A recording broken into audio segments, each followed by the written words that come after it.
Welcome to Land Academy. This is the Cash Flow from Land show, where we show you how to buy unwanted vacant land and sell it for more on the internet. I'm Steve Butella. I'm Jill DeWitt. We are your hosts. With over 15,000 completed transactions, we are the experts in this niche land flipping business. We hold a drawing to win a free property every month. Enter to win by reviewing this show on iTunes and downloading our free ebook at landacademy.com. All right, let's get this show started. Jack Butella for Land Academy. Welcome to our Cash Flow from Land show. In this episode, Jill and I talk about removing risk from your REI career. Great show today, Jill. Before we start, let's hear some funny stuff. It's interesting that I am still surprised by the things that come out of your mouth sometimes, Jack. What were you checking for titles today? What? I'm not sure those will pass. Who's in charge of when you write a blog and you title it? I mean, is there like an FCC or who's in charge of that kind of thing? But I happened to. You mean the boredom? The boredom factor? No. I caught the. I was lucky enough to sit in on your marketing meeting today, and you guys were running through some title checker things, which I thought was really cool, and I was just a little surprised by how far south you two took it looking for titles is what I'm trying to say. What did you hear? I heard things like strippers, and I heard things like, you know, how horrible it is to be Italian. It's not horrible to be Italian. No, what was the thing? It's great to be Italian. No, wait, not horrible, but what was the word? Like, shucks, I forgot what the terminology was. But Italian people at times communicate through yelling. Yes. I'm softening it for the show. Well, you were working on some like blog titles and print titles, and that's what I caught, and I was just can't believe I'm still surprised by the things you guys come up with. I'm having trouble being Italian. That was one of them. There you go. It was really funny. So all good. But yeah, that is some funny stuff that we heard today. Yes. I can. Boy, if I knew that was a topic, I would have had some singing one-liners. Anyway, let's take a question. That's why you don't know what's coming until I get to say that. Let's take a question posted by one of our members on successplant.com, our free online community. Okay. Kyle says, I'm just getting started in pulling my first list from Agent Pro. For property type, do I select agricultural/rural or residential vacant land? I want you to... Do you want to back up? Can you take a crack at answering that? Well, I would like to back up and ask if you would, Jack, explain what he's trying to do here for people that might be just joining in. Yeah. There's lots of places to go get data. And most of them are, some of them are very credible. What you want to make sure about any data that you pull is a couple of things. One, that it's fresh, because properties get bought and sold all the time. So if you have a database or a list, if you're not accessing a database, chances are you have a list. And lists can be old. They could be 20 years old, 2 years old, 1 year old. We don't know. Or it could be from yesterday. So you want fresh data. The best way to do that is to access a database. And number two, you want that database for all product types, not just land, to have assessed value. It's the way that you can really scrub your data down and send offers to the right people. This is for apartment buildings, it's for houses, it's for vacant land, all product types. That's how you gauge who you're sending a letter to, and that's how you, in some ways, how you price the offer. So if you don't have assessed value, you're really taking a stab in the dark, and what you're going to end up doing is wasting a ton of postage. So on postage, the percentage of the number of offers that you're going to return that are signed, so you can do the deal, will dramatically go down. Agent Pro 24/7 is a useful tool. It's about to be in our collection of tools and products that we offer, but it's not the best one out there. The one that we offer is the best one. So Kyle here, bless his heart, is clearly very new at this, and he's asking. He pulled a list from Agent Pro. Congratulations, it's step one. Wouldn't be my first choice. And then he's asking if he should select agriculture rural, or as we call it, ag rural, or residential vacant. And in a world where there's no such thing as dumb questions, this is a fairly green question. Well, we'll answer it anyway. The answer is you're just going down the wrong path. I mean, those should be included, agricultural, rural, and residential vacant land, but you're missing a dramatic number of willing sellers. So in our cash flow from land program, not to belabor the point, I really go over this in great detail in front of the screen and show the viewer exactly how to scrub data to get the maximum results. And it's beyond the scope of the podcast here. I love Hate it. to get all serious. Well, I love it because it's such a valid point. You don't want to be sending out, I mean, we get them down to less than the price of a stamp, but, you don't want to be sending out an offer that is going to the wrong people and you're wasting all that postage. And I mean, that's the thing too. One important thing is I see people all the time trying to cut corners and they think they're cutting corners by buying a cheaper product. Yeah. But you know what? They're wasting their time and their money sending out more mailers into the wrong people. Or you're really saving money. You're not saving any money. You're really I know wasting that it. because we did that and we did it all wrong. Yeah, Joe. I can well say, said. and it's funny. I'm like, you know what? Hey, I don't, and It's the equivalent of this. If you sent a letter to all of the skyscrapers in Manhattan, because you didn't know they were skyscrapers, but that you're just looking at data, and you said, I want to buy a building for $500. You're just going to make a tremendous amount of people angry, and you're going to waste postage. Mm-hmm. By far, the biggest component expense to what we teach or with our members is postage. So you want to make darn sure that you're scrubbing this data right. mm-hmm, and doing it right, exactly. And this is a step in the, and we're all learning from it. Nobody's busting on this guy at all. We all had to start somewhere. I started way below this level. At least he knows that you got to pull some numbers from a database, pull some data from a database and send him offers. Took me like 8 years to figure. You didn't even have this option back then. No, he didn't. So that was the whole thing too. I mean, the way it is now. And you and I talk about this just in general. Let's not try to reinvent the wheel here. If you're going to write a book or something, learn from somebody who's written a book. Yeah. Let's not, and published said. and self-published. Exactly. And because that's near and dear to me right now. I'm not going to try to reinvent it and do it and save $1. Who cares? If I'm going to do it, I'm going to do it right. I'm going to go to the experts and copy them. Well said. Next. So there you go. Thanks. I'll get off my box now. We were both standing on the box next to each other for a minute. That's right. Hey, strangely enough, Kyle's question leads us to the actual meat of the show. If you have any questions or you want to be on the show, call 800-725-8816. Today's topic, removing risk from your REI career, your real estate investment career. This is the meat of the show. Jill, can you think of 2 or 3 ways to immediately remove a tremendous amount of risk from your REI career? Oh my and goodness. cut to the chase. Yes. Go ahead. I don't want to put you on the spot. I can start it first if you'd like. One is find someone who's in the area you want to be in, who's already figured it all out, and learn from them. How's that? Awesome. Thank you. Here's my number 1 rule when you're starting out to remove risk. Find a buyer before you find a deal. This is what Jill and I do every single month. We have a buyer for houses. We wholesale houses. And he says some version of this sentence. Boy, if I had 15 houses in XYZ zip code for this price, I would knock it out of the park. We've all heard people say that. People who own dealerships, car dealerships, say the same thing. Boy, if I had 42 4Runners, I'd sell them all this weekend. So that's what we do. Mm-hmm. We make that happen for that person, and they are the buyer. So we go to that zip code. We send out a ton of letters to everybody. Scrub the data down, not every single person. Scrub the data down so it makes sense. And we do it all on behalf of 1 or 2 or 3 buyers. So now there's no sales to anything. You take maybe 50 or 70% of the work out of the whole thing. Mm-hmm. Never hits the MLS. The people sign it, and we actually send this buyer out to preview the transaction. Jill and I never see the houses that we buy. Mm-mm.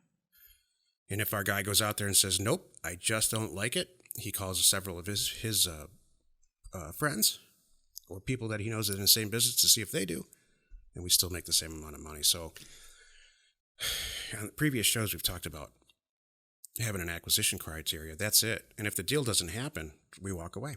Mm-hmm. Move on to the next one. Well, I love it too. And we know ahead of time what they're willing to spend.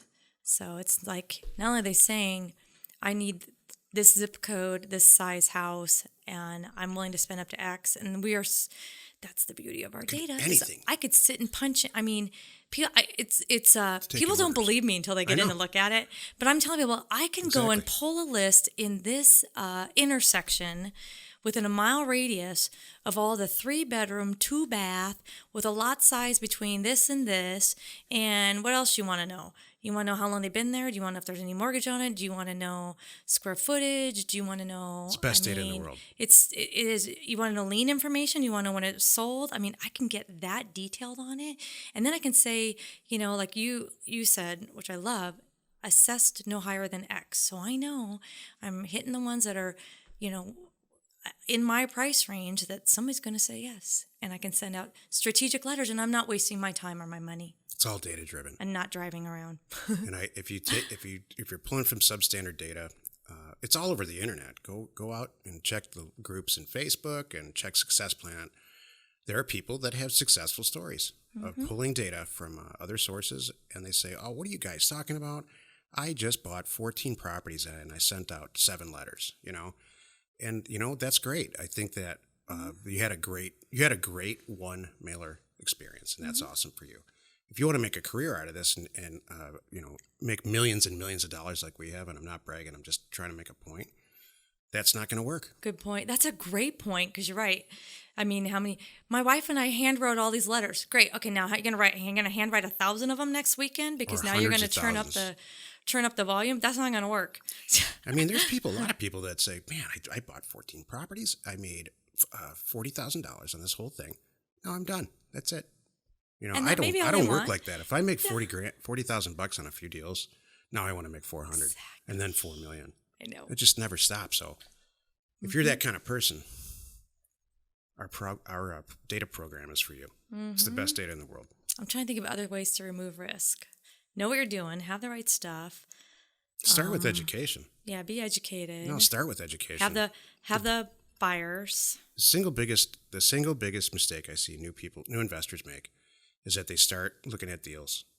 We've talked about it before. That's the last thing you should do. Right. First thing you should do is get educated. Wherever you get educated, might be your parents. It might be a guy down the street that's a house flipper.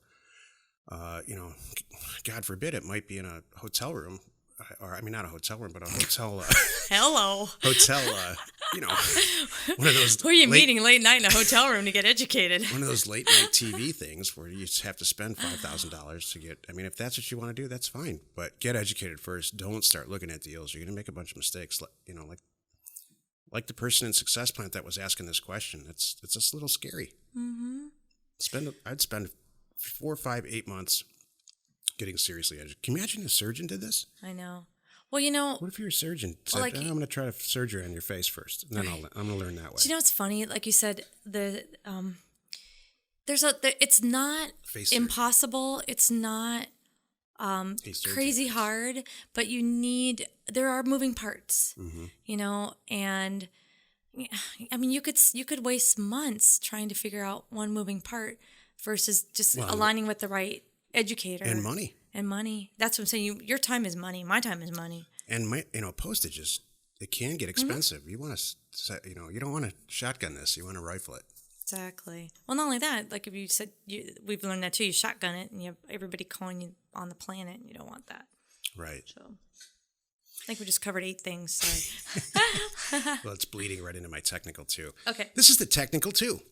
2 minutes of property investment advice from our 15-year, 15,000 deal transaction experience.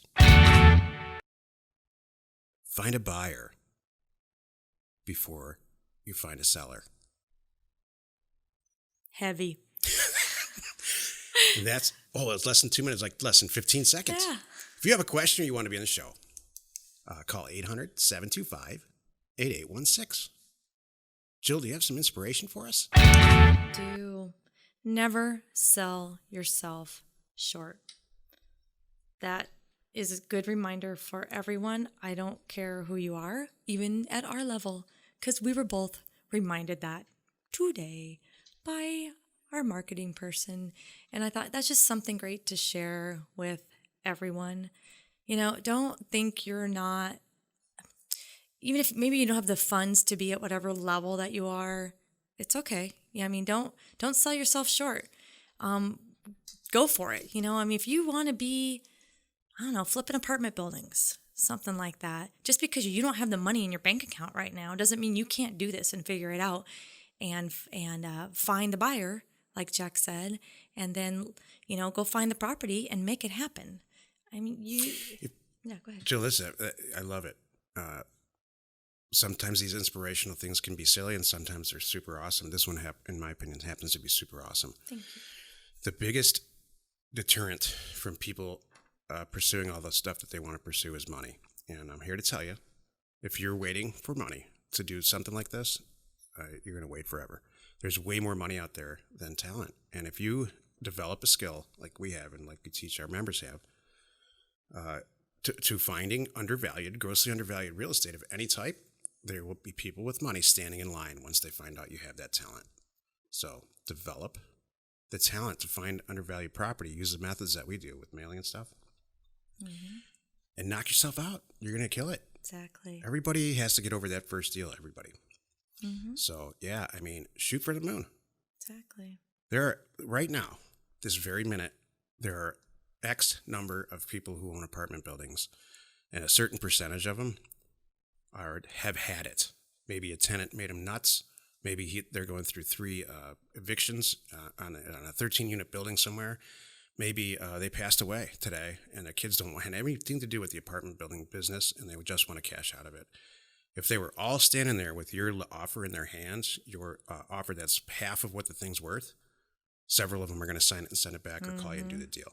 That's just the fact of it. It is. You don't need any money.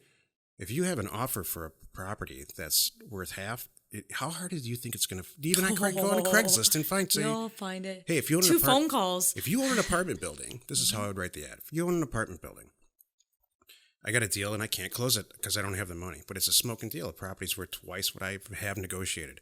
Please give me a call, and I'd love to turn the deal over to you for $10,000. Mm-hmm.